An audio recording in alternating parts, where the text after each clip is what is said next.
राजस्थान में गहलोत सरकार के फूफा लगते थे क्या अडानी, जो राजस्थान में उनको जमीन दी बलोत्रा में। छत्तीसगढ़ में कांग्रेस की सरकार थी, अडानी का प्लांट, अभी सरकार वहां पर आई बीजेपी की 2 साल पहले। इसके पहले जो अडानी के प्लांट वहां लगे हैं वो क्या छत्तीसगढ़ के मुख्यमंत्री को जीजा लगते थे, किस लिए दिए थे? आज सुनिए, बिहार में तेजस्वी बहुत जोर जोर से चिल्ला के कह रहा है मैंने 5 लाख लोगों को रोजगार दिया, इतने लाख को रोजगार दिया। उन जिनको रोजगार मिला है उनमें से पूछो 30% के पकड़ा हुआ विवाह हो गए। पकड़ा हुआ विवाह का मतलब मालूम है? नहीं मालूम है। सरकारी नौकरी जो लड़का कर रहा होता था, उस क्षेत्र का दबंग आदमी उसको उठा ले जाता था और अपनी बिटिया से शादी करा देता था, उसको पकड़ा हुआ विवाह कहते थे। ये सारी डोंगलेबाजी राहुल गांधी जी के खानदान में ही है, क्योंकि इन्होंने कभी बात ही नहीं करा आज तक। देश के लिए सबसे ज्यादा योगदान हमारे महापुरुष ने दिया है, सुभाष चंद्र बोस से लेकर सुखदेव जी से लेकर भगत जी से लेकर वल्लभ भाई पटेल से लेकर तमाम ऐसे लोग हैं जो भारत का सबसे ज्यादा योगदान दिया।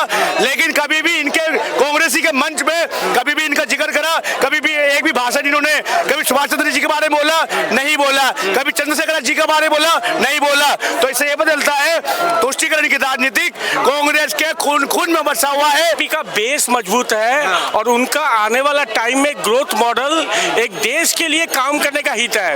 वो खाली पार्टी अपने लिए खाली काम नहीं करे, वो देश के लिए काम कर रही है। जो आज के पहले गवर्नमेंट में हमें दिखाई नहीं दिया। जो काम किया है ये आरजेडी के लोग और कांग्रेस पार्टी के लोग आरोप लगा रहे नीतीश कुमार जी के ऊपर, बीजेपी के ऊपर। मैं बताना चाहता हूं क्या नीतीश कुमार जी ने जो लालू प्रसाद यादव जी ने नहीं करके दिखाया, वो नीतीश कुमार जी ने करके दिखा दिया। क्या करा बता देता हूँ। आज 125 यूनिट बिजली फ्री मिल रहा है। बुजुर्गों माता पिता को जो है 400 रुपए से लेकर 1100 रुपए पेंशन मिल रहा है।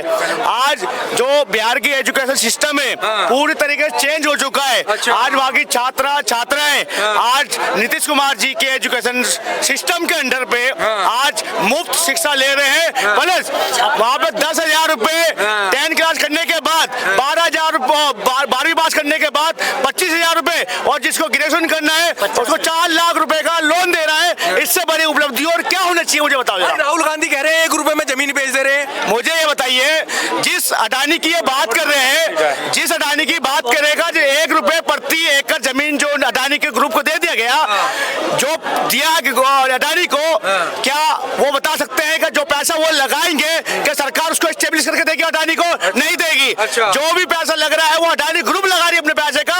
और बताना चाहता हूँ जो अडानी ग्रुप का जो फैक्ट्री लगेगा बिहार में, वो रोजगार देगा बिहार की जनता को, बिहार की जनता को भी रोजगार देगा। सुनिए एक मिनट, राजस्थान में गहलोत सरकार के फूफा लगते थे क्या अडानी, जो राजस्थान में उनको जमीन दी बलोत्रा में। छत्तीसगढ़ में कांग्रेस की सरकार थी, अडानी का प्लांट, अभी सरकार वहां पर आई बीजेपी की 2 साल पहले।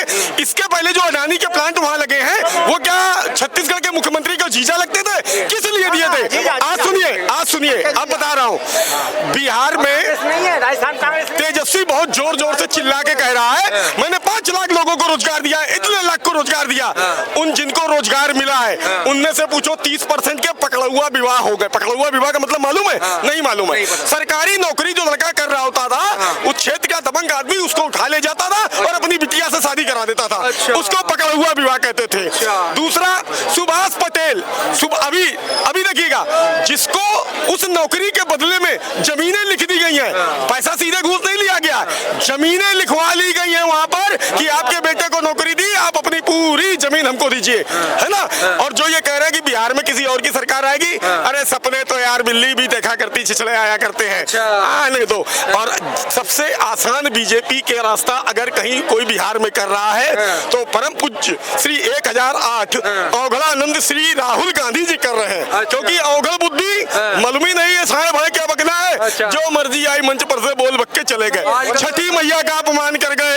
आज देखा मछली पालने के जो मछली पालन केंद्र है उसमें तालाब में कूद गए, हमने उसमें रिक्वेस्ट डाली भाई साहब थोड़ा गहराई में और ले जाओ, सारा टंटे खत्म हो जाए। आप क्या कहोगे? मैं ये कहना चाह रहा हूँ बिहार में बीजेपी की सरकार आएगी। इसका कारण ये है निशित जी ने जो काम किया इतने साल, आपने कोई भी घोटाला के बारे में सुना वहाँ पे इनके गवर्नमेंट में? हम आए दिन उसके पहले जो लालू यादव की गवर्नमेंट थी, चारा घोटाला, सारे घोटाले तो करके वो बैठे एक हुए। बात ये कहते हैं कि भाई जो भी विपक्ष वाले कहते हैं जो भी बीजेपी में आता है, आजकल ज्यादातर नेता देखे जा रहे हैं इधर से उधर चल रहे हैं, उल्टा पलटी चल रही है। बीजेपी में आता है तो व्हाइट वॉश हो जाता है, वॉशिंग मशीन में धुलता है क्या? अब वो बात सही है। देखिए, क्योंकि ना कंपनी का जो भी एक गवर्नमेंट है उसका एक बेस होता है, उसका एक प्लानिंग और स्ट्रेटेजी होता है। जब ऊपर से स्ट्रेटेजी और ऑर्गेनाइजेशन वेल एस्टेब्लिश्ड होगा और देश के हित में, देश का ग्रोथ और डेवलपमेंट के ऊपर काम करेगा, तो उसके अंदर जितने भी आदमी आएंगे ना वो भी उसी पाथ में चलेंगे। लेकिन जिनका बेस और इंफ्रास्ट्रक्चर घोटाला गुंडा राज से रहा है, तो उसकी गवर्नमेंट में भी अगर हम जाएंगे तो वो फिर वो वहीं पे जाएगा। तो आपका कोई भी आदमी जाएगा कि अगर कोई बीजेपी में गुंडा, बीजेपी का बेस मजबूत है और उनका आने वाला टाइम में ग्रोथ मॉडल एक देश के लिए काम करने का हित है। वो खाली पार्टी अपने लिए खाली काम नहीं करे, वो देश के लिए काम कर रही है। जो आज के पहले गवर्नमेंट में हमें दिखाई नहीं दिया। जी आप क्या कहेंगे इस पे? मैं ये कहना चाहता हूँ, जो नीतीश कुमार आरजेडी के प्रमुख जो है हमारे तेजस्वी यादव, और जो राहुल गांधी जी हैं जिसको कहते हैं हम पप्पू, ये लगातार सनातन धर्म के ऊपर टिप्पणी करते रहते हैं, चाहे वो राम मंदिर के ऊपर हो, चाहे हिंदुओं को हिंसक कह देते हैं। अभी ये छठ मैया की जिस प्रकार उन्होंने उल्लेख किया है राहुल गांधी जी ने, मैं बिहार की जनता से कहना चाहता हूं, मैं इन जैसे नेताओं का शकल देख लीजिए, तेजस्वी यादव से लेकर महागठबंधन नेताओं से लेकर शकल देख लीजिए।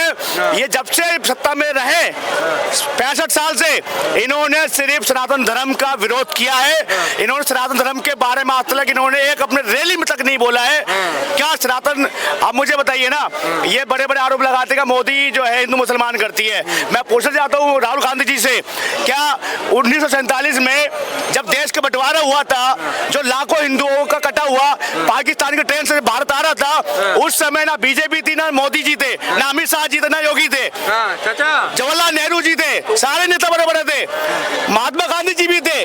आप मुझे बताइए, जब वो लाखों लाख जब आ रही थी भारत के रेल में, तो उसके जिम्मेदार आप बीजेपी को कहोगे या उसके जिम्मेदार मोदी जी को कहोगे, जो लाखों लाख जो है हिंदू का आ रहा था? मैं कहना चाहता हूं पत्रकार माते, ये सारी डोंगलेबाजी राहुल गांधी जी के खानदान में ही है, क्योंकि इन्होंने कभी बात ही नहीं करा आज तक। देश के लिए सबसे ज्यादा योगदान हमारे महापुरुष ने दिया है, सुभाष चंद्र बोस से लेकर सुखदेव जी से लेकर भगत जी से लेकर वल्लभ भाई पटेल से लेकर तमाम ऐसे लोग हैं जो भारत का सबसे ज्यादा योगदान दिया। लेकिन कभी भी इनके कांग्रेसी के मंच में कभी भी इनका जिक्र करा, कभी भी एक भी भाषण इन्होंने कभी सुभाष चंद्र जी के बारे में बोला नहीं बोला, कभी चंद्रशेखर जी के बारे में बोला नहीं बोला। तो इससे ये बदलता है तुष्टीकरण की राजनीति कांग्रेस के खून में बसा हुआ है। देश तोड़ने की बात इनसे करवा लो। मोदी जी से अगर जीतना है तो विकास की बात करो ना, मोदी जी जीतना बेरोजगारी के ऊपर बात करो। क्यों आप छठ मैया के ऊपर टिप्पणी करते हो, क्यों आप राम मंदिर के ऊपर टिप्पणी करते हो? आखिर दिक्कत क्या है? दिक्कत ये है क्या हमारा शेर जो बैठा हुआ है सत्ता में वो नरेंद्र मोदी जी है, और नरेंद्र मोदी जी को हराने के लिए 7 पुश्ते कम बढ़ जाएगी राहुल गांधी जी का। मैं कहना चाहता हूं पत्रकार माते। चलिए, धन्यवाद।